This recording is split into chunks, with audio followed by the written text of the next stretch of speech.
Good evening, my fellow citizens.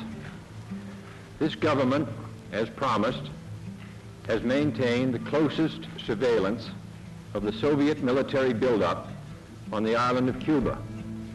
Within the past week, unmistakable evidence has established the fact that a series of offensive missile sites is now in preparation on that imprisoned island. The purpose of these bases can be none other than to provide a nuclear strike capability against the Western Hemisphere.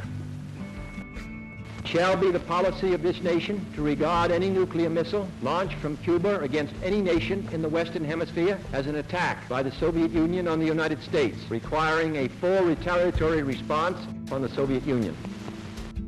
I came back as a graduate student at the University of Texas to get draft deferments.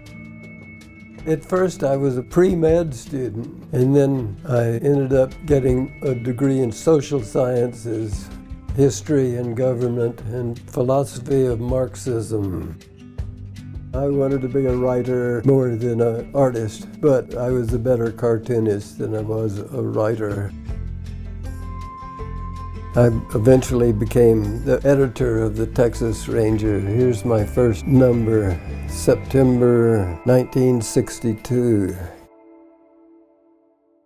When we were growing up, authority was not questioned most of the time. Nobody was going to question the president of the university or the dean. The president was sacrosanct. He might be a guy you would criticize in some ways, but he was the president of the United States, and that was that. The president of the university was a guy that didn't want to make waves. Right or wrong, he steered a certain course. If you had a philosophical disagreement with the president of the university, there was no place where that was going to get aired. College newspapers, I learned pretty quickly, were not going to publish anything that varied from the company line. There was going to be editorials and this and that was going to be discussed, but you were not going to go outside those parameters.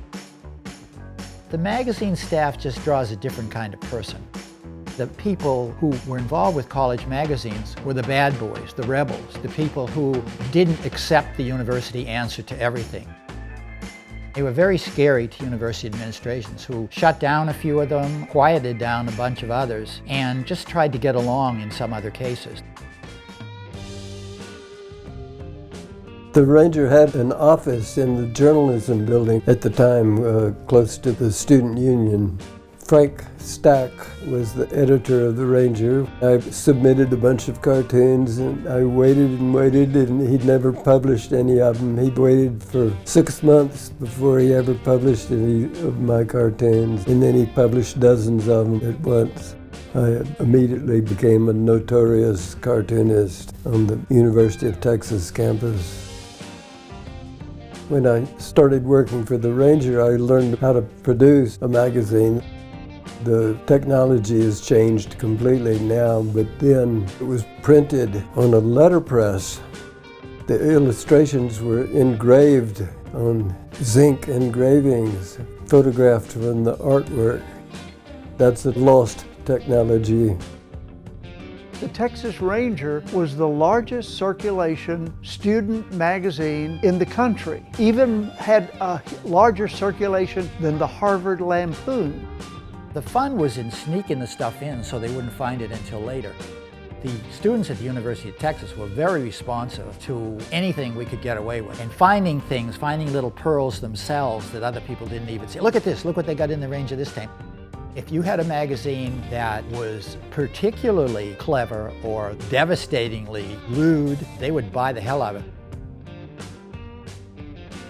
The charter of the magazine said it was supposed to be a magazine of student life, but it had already changed into a showcase of student humor writers.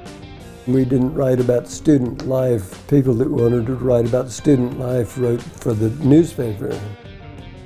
Gilbert's work resonated with readers of the magazine because when you're a student and somebody shows you something that you've never seen before, and for the first time you say, damn, that's good, that's interesting, that's funny, that's right. That's what Gilbert Shelton delivered to people, and that's why he was a standout.